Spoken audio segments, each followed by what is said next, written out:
ఆదికాండం 32వ అధ్యాయం 24 నుండి 26 దాకా. యాకోబు ఒక్కడు మిగిలిపోయెను. ఒక నరుడు తెల్లవారు వరకు అతనితో పెనుగులాడెను.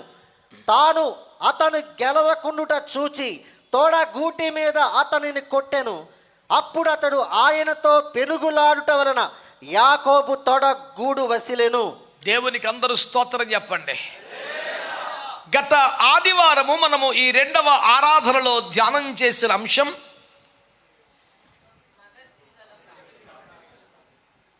ప్రధాన శీర్షిక ఏమిటి?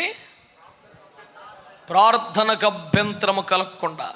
అందులో ఉపశీర్షిక పరిశుద్ధుల ప్రార్థనలో.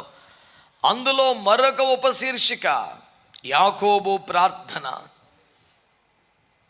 దానికి నిన్నటి ఆదివారం మనం పెట్టుకున్న పేరు మగసిరి కలిగిన.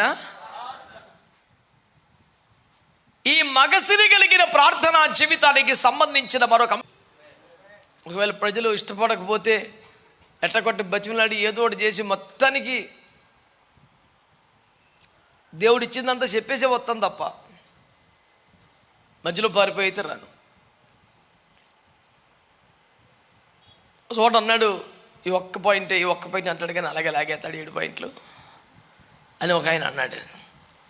దాన్ని నా జవాబు ఏంటంటే, పిల్లల కోసం వండిన క్యారేజ్ని నాకు వద్దనంగానే నేను తినేసి అలవాటు లేదురా నాకు. ఎట్టకట్ట చూపి సందమం చూపించి ఏది పట్టపగలు కూడా అది అదే అని చెప్పి తినిపించేస్తే అలవాటు. నన్ను ఒక దుర్మార్గమైన తల్లి నీకు అనుకుంటే నీకే జోహార్లు అని చెప్పాను. పాపం దేవుని కృపలో వాడికవా పాపిష్టి కామెంట్లు మానేశాడు. ప్రభు ఆ విధముగా వాడికి మారు మనసు కలిగించినందుకు నేను దేవుని స్తుతిస్తున్నాను. హల్లెలూయా. ప్రియులారా, ఈనాటి వాక్యములో మగసిరి కలిగిన యాకోబు ప్రార్థనలో ఈనాటి శీర్షిక పేరు ఏమిటంటే, దేవుడు ఓడిపోతాడా?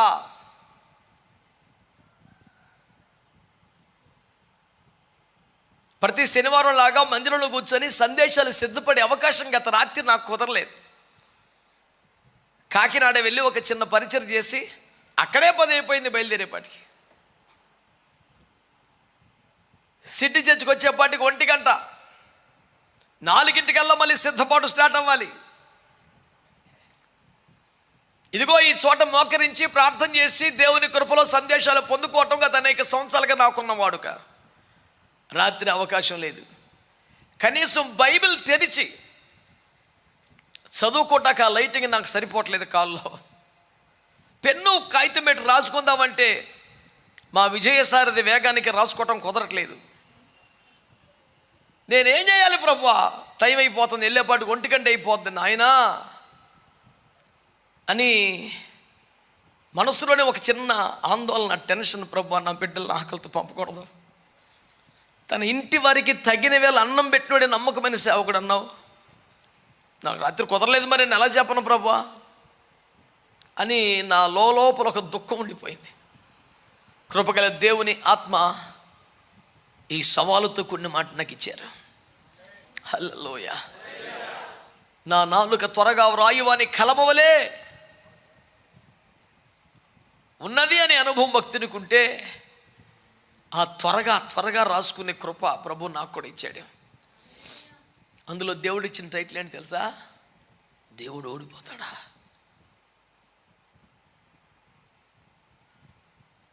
ఎగతాళి చేసే వాళ్ళకి, వ్యంగ్యం ఆడేవారికి, విమర్శించే వారికి చాలా మంచిగా అనిపిస్తుందేమో. నాకైతే కృతజ్ఞతతో గుండె ఉప్పొంగిపోతుంది. అక్కడ రాసిన మాట పిచ్చెక్కించేసే మాట. తాను అతని గెలవకునుండ చూచి తొడగొట్టి మీద కొట్టాడు. దేవుడు యాకోబుని గెలవలేకపోతున్నాడంట. అబ్బా, ఏమిటా విజయ వీరుని యొక్క భీకరమైన బలాధిక్యము! కన్నీటి ప్రార్థన. అతడు దూతతో పోరాడి జయముందని ఎట్లనగా అతడు కన్నీరు విడుచుచు ఆయనను బ్రతిమాలుకున్నాడు. ఒక మగాయన పెద్ద మనిషి ఎప్పుడో సాయంకాలం మోకాలు తెల్లారులు ఏడుస్తా గోల పెడతా ఉంటే దేవుడు చూసి ఆడపిల్ల ఏట ఆడపిల్లగా అనలేదంట. మగసిరి కలిగిన పోరాటం అంటే ఇది. దానికి ఆయన స్పందన, బాబు ఇన్ని గెలవలేకపోతున్నావురా బాబు,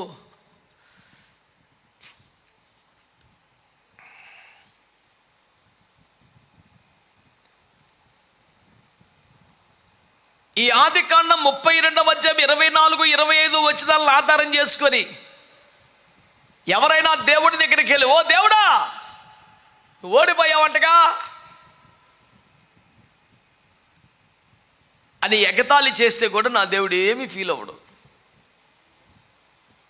అవును ఓడిపోయాను, అయ్యయ్యో షేమ్ అంటావా? నీ ఇష్టం. ఈ చిన్న సందేశంలో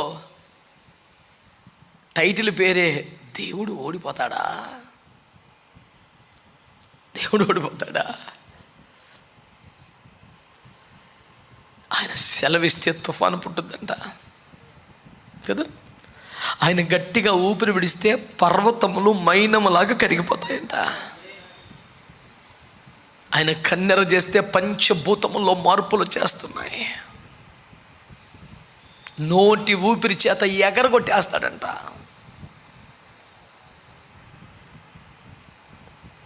అలాంటి దేవుడు ఇంట్లో ఓడిపోయి, పనిలో ఓడిపోయి,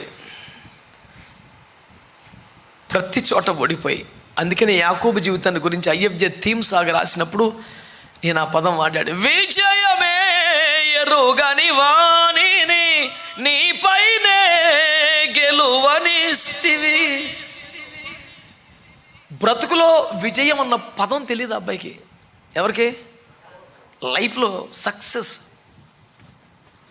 విక్టరీ అన్నది లేదు.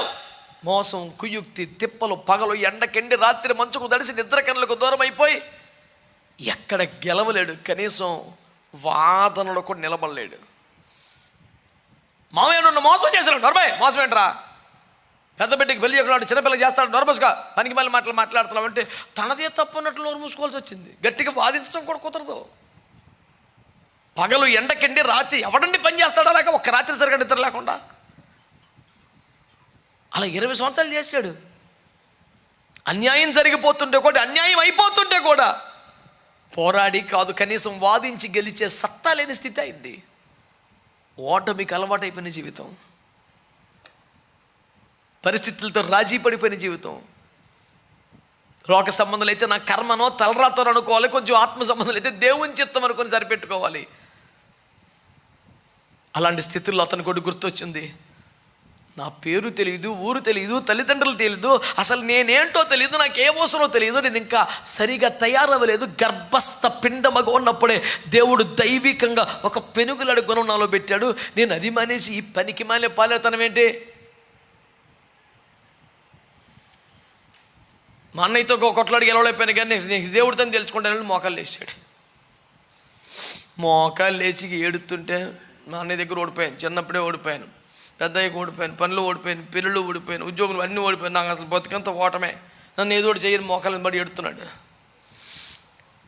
ఇక ఈ తీవ్రత, ఈ కన్నీటి ప్రార్థన ఏ రేంజ్కి వెళ్ళిపోయిందంటే అక్కడ రాసిన మాట, తాను అతని గెలవకుండా చూసి దేవుడంట యాకోబుని గెలవలేకపోతున్నాడంట. ఎప్పుడూ గెలవలేని వాడిని, ఎక్కడా గెలవలేని వాడిని దేవుడు గెలవలేకపోతున్నాడంట. ఏమి చిత్రం ఆయన? అడుగుదామా? ఓ దేవా, గర్భస్థ పిండముగా ఉన్న ఏశావే గెలిచాడే, నక్క చిత్తుల తెలివితేటల వాడే లాబాను కూడా గెలిచాడే, నువ్వు గెలవలేకపోతున్నావా? లాబాను కంటే ఏశావు కంటే బలహీనుడువా? ఓటమిరికని దేవుడు అని భక్తులు పాడుతున్నారు, నువ్వు ఓడిపోవటమే ఉంటాయా?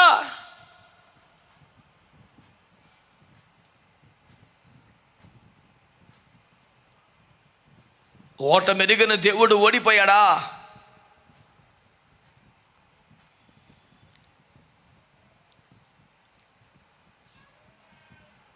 గర్భములో ఉన్నప్పుడే అన్నయ్య దగ్గర మొదలుకొని జీవితంలో, ఉద్యోగ విషయంలో, వివాహ విషయంలో ఎక్కడ గెలుపు అనేది లేదు, ఓటమి తప్ప. సుమారు 70-80 సంవత్సరాలు వచ్చేసి ఉంటాయేమో అనుకుంటున్నాను నేను. పోనకి 50-60 ఎంత వచ్చిందో మరి వయసు.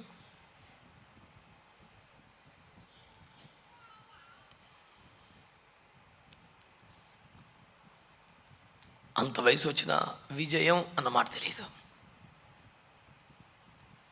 నేను ఆరాధిస్తున్న దేవుడు, నేను నమ్ముకున్న దేవుడు, నేను ప్రకటించే దేవుడు అనుకున్నాడు, ఆ పరమ తండ్రి అనుకున్నాడు, వీడి లైఫ్లో గెలిచే సీన్ లేదక ఎక్కడ కూడా. అయిపోయింది, లైఫ్కి చివరికి వచ్చేసాడు. ఎక్కడికెక్కడ ఓడిపోయి సర్దుబాటు చేసుకొని ఇంతేలా నా కర్మలే, నా తలరాత్ర, నా చిత్తంలే దేవుని చిత్తం అనుకోని తప్ప వీడి గెలిచే సీన్ ఇక లైఫ్లో లేదు. వీడిని ఎలాగైనా గెలిపించాలి, వీడిని ఎలాగైనా అవసరమైతే నేను ఓడిపోయి అయినా నా గెలుపడికి ఇచ్చేయాలా అని ఒక ప్రవక్తనో మనిషి సహాయనో దేవదూతనో పంపకుండా తిన్నగా ఎబ్బోగ్రవ దగ్గర కూర్చున్నాడు.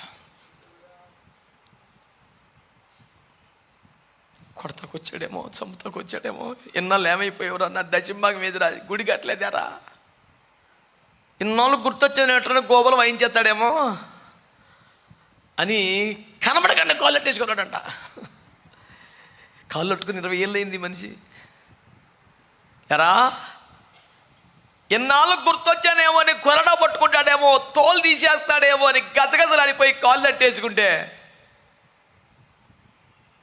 లేదురా నిన్ను గెలిపించడానికి అవసరమైతే నేనే ఓడిపోవాలనుకొని వచ్చేసాను రా.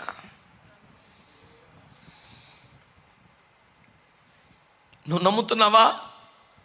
నేనైతే నమ్మి నోటితో ఒప్పుకుంటున్నాను, నన్ను గెలిపించటానికి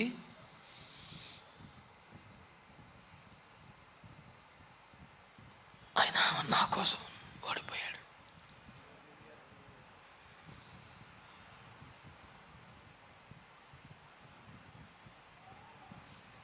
Just to make me a victorious person. I hated that. నన్ను ఒక విజయవంతునిగా చేయడానికి ఆయన ఓడిపోయాడా. ఇలాంటి మహోన్నతమైన సమ్మోహనమైన ఆధ్యాత్మిక పరిమళ సుగంధ విషయములకై పౌలయ్య గారు అంటాడు, దేవుని బలహీనత మనుష్యుని బలము కంటే బలము గలదే. ఏంటి దేవుడికి ఒక బలహీనత ఉంటుందా? బలహీనత ఉంటే దేవుడు అవుతాడా? కానీ పౌలు గారు అన్నాడు, దేవుని బలహీనత మనుష్యుని బలము కంటే. ఒక మాట చెప్పనా సంఘమా, సేవకులారా, ఇంతకాలపు నీ క్రైస్తవ జీవితంలో సేవా జీవితంలో అనుభవించిన పోరాటాల కంటే భయంకర పోరాటాలు ఎదుర్కోవలసిన కాలం వస్తుంది.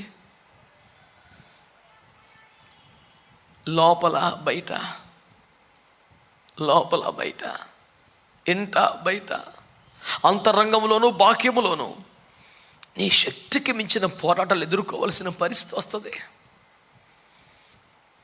వీటి దగ్గర గెలవలేకపోయావే, వీటి దగ్గర గెలవలేకపోయావే, మించినటువంటి పరిస్థితి వస్తే ఎన్ని పరిస్థితి. కలవరపడకో.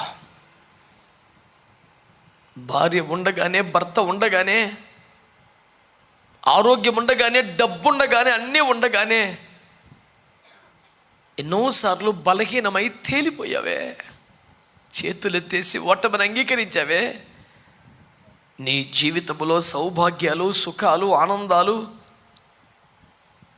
ఏది విషయాలు అంటాడే, మెట్టలు తత్తరిల్లు, పర్వతాలు తొలగి, పర్వతం అంటే తొలగిపోయేదా? అట్టుంటుంది. అంత గట్టిది కూడా లైఫ్లో పోయిందిగా. పర్వతాలే తొలగిపోయాయి, మెట్టలే తత్తరిల్లిపోయాయి, నిలబట్టడానికి అసలు లేదు ఛాన్సు. కానీ ప్రభు అన్నాడు, నీకోసం ఆ ఓటమిని నా మీద వేసుకునైనా నిన్ను గెలిపిస్తాను.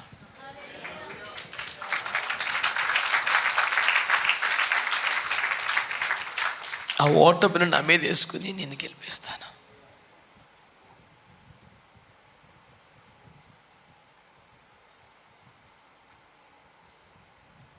ఎన్నిసార్లు పాడుకున్నా నాకు తరిమి తీరదు. విజయమే ఎరుగని వాణిని నీపైనే గెలువనిస్తివి, పారిపోవచున్నవానికి పెనుయేలు భాగ్యమిచ్చితివి. ఈ కృప పొందేదనో మా ఈ తరములోనే. మా దేశ రక్షణకై ఈ కృప పొందేదను, మా ఈ తరములోనే ప్రార్థన చేసేదను, మా దేశ రక్షణకై ఇశ్రాయేలు కాదారమా జ్యేష్ఠపుత్రుల ఆరాధ్యమా. దేవునికి మహిమ కలుగునుగా. హల్లెలూయా. ఆ అనుభవాన్ని, ఆ విశేషాన్ని మీకు తెలియపరచడానికి కానీ పాడగలిగిన వాళ్ళు పాడితే ఎంత మంచిగా ఉంటుందో. నాకు చాలా ఇష్టం భక్తి సంగీతం అంటే. అందుకనే కేవలం స్తుతి ఆరాధన కొరకు, కేవలం మంచి ఆత్మీయ సంగీతం కోసం లక్షలు ఖర్చు పెట్టి కార్యక్రమాలు ఏర్పాటు చేసిన సందర్భాలు ఉన్నాయి. చాలామంది అంటారు పాటల కంటే డబ్బులు తగలేడు అనవసరంగా. ఆడికి ఇచ్చేది ఎత్తుకెళ్ళిపోతాడు. ఆ దొంగడు మూమెంట్ అది. ఎందుకంటే ఆడి పేరు ఇస్కరియోతు కదా. ఈ 300 జనాలు ఎందుకు వేసి చేస్తాను, చారిటీకి ఇవ్వచ్చుగా అంటే ఆడికి ఇచ్చేయమని. ఆడు తునం పనం నొక్కేసి కొంచెం పంచి పెడతాడు. ఆడి బుద్ధి అది. నేను అనలేదు, అపోస్తలుడు యోహాను అన్నాడు. ఆ మాట అన్నవాడు యేసును అప్పగించిన ఇస్కరియోతు యోధ సొమ్ము సంచి వాడిది కూడా తరచుగా దొంగలిస్తున్నాడు. ఆడి ఉద్యోగం అది. ఆ 300 కూడా ఆడికే ఇస్తే ఎంత మింగుతాడో ఎంత కక్కుతాడో. ఆడి చేతికి ఇవ్వకుండా డైరెక్ట్గా యేసుప్రభుకి ఇచ్చేపటికి మెంటలో చేస్తుంది. Through this papist channel, no direct process, single window through me. ఆడి పేరు ఇస్కరియోతు. నువ్వు ఆడి బ్యాచ్యా? మరి ఎందుక పనికి మళ్ళీ డైలాగులు తగలేస్తా వెంటారు. Useless fellow statement. నువ్వు పరలోకంలో 24 పెద్దలు ఉంటే మొత్తం వాళ్ళే తలకో వేనం పట్టుకొని కూర్చున్నారు. గత రాత్రి కాకినాడలో ఇచ్చిన సందేశం గ్రూపులో ఉంది, చూడండి. సంగీతానికి బైబిల్లో దేవుని పరలోకంలో ఉన్న ప్రాధాన్యత ఏంటో చెప్పాను అందులో.